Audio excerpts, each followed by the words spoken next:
नमस्कार दोस्तों, मैं सुमन एक बार फिर से स्वागत करती हूं आप सभी का अपने YouTube चैनल घर आंगन में। कैसे हैं आप सभी? उम्मीद करती हूं सभी लोग बहुत अच्छे होंगे। और पिंकी शिवम दुबे से रिलेटेड एक कहानी लेकर आई हूं आपके सामने। तो प्लीज़ वीडियो को पूरा देखिएगा एंड तक और कमेंट करके मुझे ज़रूर बताना कि कैसी लगी आपको ये वीडियो और कैसी लगी ये कहानी जो मैं आपको बताने जा रही हूँ, सुनाने जा रही हूँ। और क्या पिंकी ने ऐसा ही किया है जो इस कहानी की पात्रा है? कमेंट करके ज़रूर बताना। वीडियो अच्छी लगे तो लाइक और शेयर ज़रूर करना। चैनल पर पहली बार आए हैं तो प्लीज़ चैनल को सब्सक्राइब भी कर लेना। दोस्तों, मुझे लगता है पिंकी और पिंकी के परिवार वाले शातिर दिमाग के हैं। जिस तरह इसने शिवम दुबे को फेसबुक से अपने जाल में फांसा है, क्योंकि जाल में फांसना ही कहेंगे कि जब उसने पहले ही दिन उसको अपनी सच्चाई नहीं बताई कि वो मतलब इस तरह की है लड़की। क्योंकि देखिए, बेमेल जोड़ियां सक्सेस नहीं होती हैं, रीज़न कुछ भी हो। तो दोस्तों, आज मैं तिलोत्तमा की कहानी लेकर आई हूँ, जो कि उसको भी बहुत घमंड हो गया था और उसने भी छल बल किया था किसी के साथ। तो आइए सुनते हैं कहानी और अपना फीडबैक मेरे कमेंट बॉक्स तक ज़रूर पहुंचाना। तो हुआ क्या, राक्षस कुल में पैदा हुए हुंड और शुंड नाम के जो दो भाई थे, उन्होंने तपस्या करके ब्रह्मा जी को प्रसन्न कर लिया और उनसे वरदान मांगा कि मेरी मृत्यु कोई भी मुझे मार ना सके। तो ब्रह्मा जी ने कहा, ऐसा कैसे हो सकता है? जो आया है उसकी मृत्यु निश्चित है, जो जन्मा है उसकी मृत्यु अवश्य होनी है। तो ब्रह्मा जी ने कहा कि आप अपनी मृत्यु को अपनी इच्छा अनुसार चुन सकते हैं।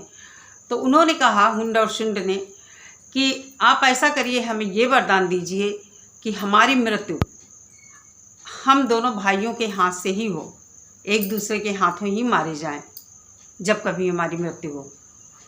तो ब्रह्मा जी ने कहा कि ठीक है।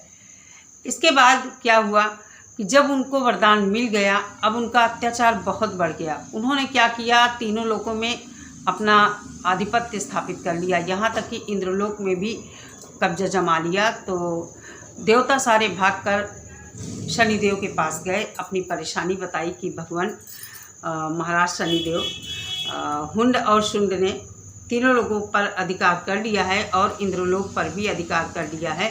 हम लोग अब क्या करें, कहाँ जाएं? बहुत ही अत्याचार कर रहे हैं दोनों लोग। तो शनिदेव ने कहा कि ऐसा करिए, आप लोग हमारे धाम में रहिए, शनि धाम में रहिए और कुछ करता हूँ मैं। शनिदेव ब्रह्मा जी के पास गए और उनको सारी बात बताई कि ये आपने कैसा वरदान दे दिया और तीनों लोगों पर उन्होंने अधिकार कर लिया।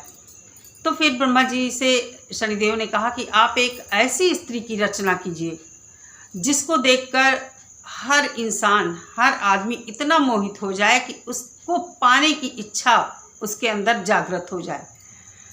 तो हवन किया ब्रह्मा जी ने और शनिदेव के साथ बैठकर हवन किया। मोहिनी स्त्री की रचना की जिसका नाम था तिलोत्तमा। तो तिलोत्तमा की रचना इसलिए की गई थी कि हुंड और शुंड को मारने के लिए, कि धरती से पाप को मिटाकर वहाँ पर एक मतलब सुख शांति की स्थापना के लिए तिलोत्तमा की रचना की गई थी। होता क्या है कि जब शनिदेव वहाँ पर गए हुंड और शुंड के दरबार में मनोरंजन करने के उद्देश्य से, तो तिलोत्तमा को वहाँ प्रस्तुत किया जब उनके सामने, तो दोनों ही भाई उसके रूप पर मोहित हो गए और कुछ चीज़ें ऐसी हुई कि दोनों उसके साथ शादी करने की इच्छा करने लगे। वो हुंड चाहता था कि मैं शादी करूं तिलोत्तमा के साथ और शुंड चाहता था मैं करूं। शनिदेव ने कहा कि आप लोग तिलोत्तमा से ही पूछ लीजिए कि वो किसके साथ शादी करना चाहती है। तिलोत्तमा ने कहा कि आप दोनों में जो श्रेष्ठ और बलशाली होगा उसी के साथ मैं शादी करूंगी। तो स्त्री को लेकर स्वाभाविक है लड़ाई होगी। दोनों भाइयों में इतनी लड़ाई हुई कि दोनों भाई आपस में एक दूसरे को इतना ज़्यादा वो कर दिया कि दोनों मृत्यु को प्राप्त हुए। तो यहाँ तक तो चलिए ठीक था, लेकिन आगे क्या हुआ यहाँ से आप लोग बड़े ध्यान से सुनिए।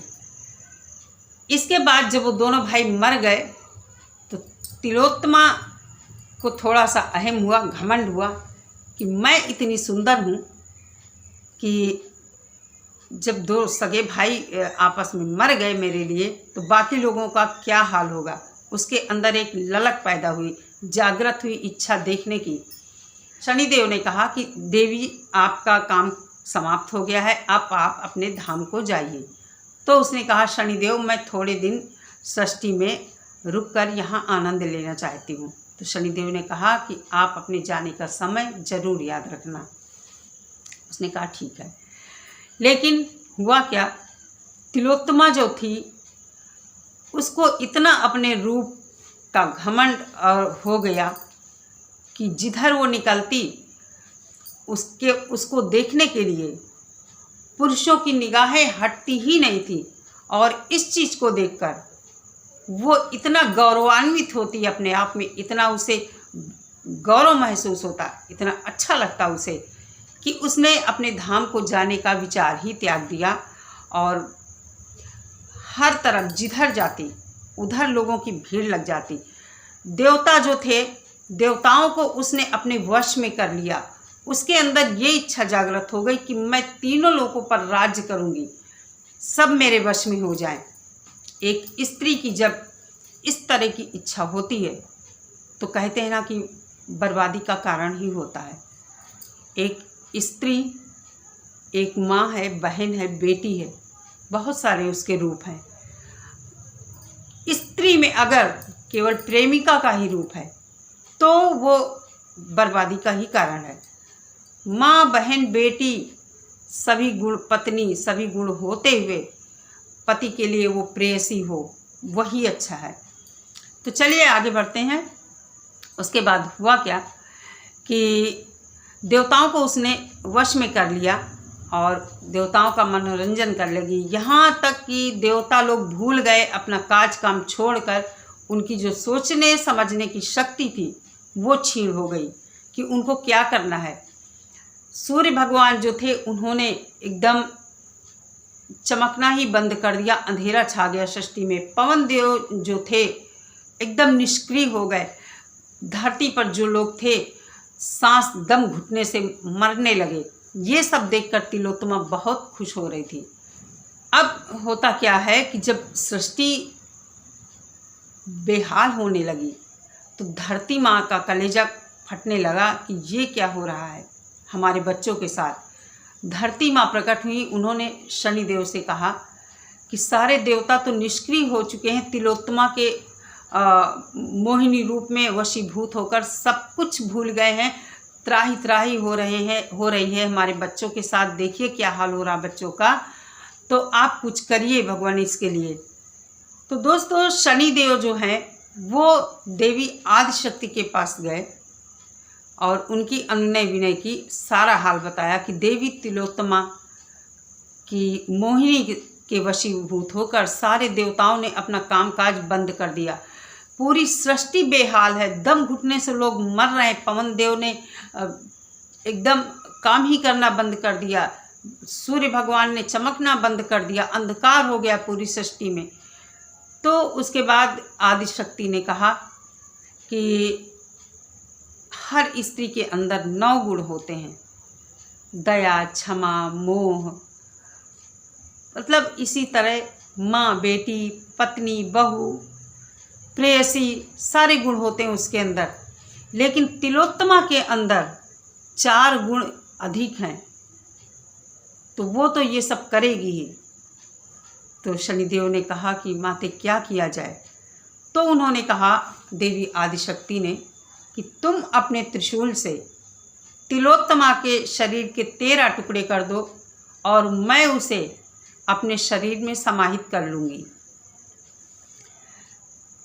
तो फिर शनिदेव ने क्या किया, तिलोत्तमा के शरीर के अपने त्रिशूल से 13 टुकड़े कर दिए और देवी आदिशक्ति ने उन टुकड़ों को अपने अंदर समाहित कर लिया। कहते हैं देवी दुर्गा आदिशक्ति का जो उदय हुआ था वो भी धरती का संकट काटने के लिए, उद्धार करने के लिए हुआ था, राक्षसों से मुक्ति दिलाने के लिए हुआ था। इसी तरह तिलोत्तमा के अंदर अपने रूप और यौवन का इतना ज़्यादा घमंड आ गया था कि आखिर उसका अंजाम क्या हुआ।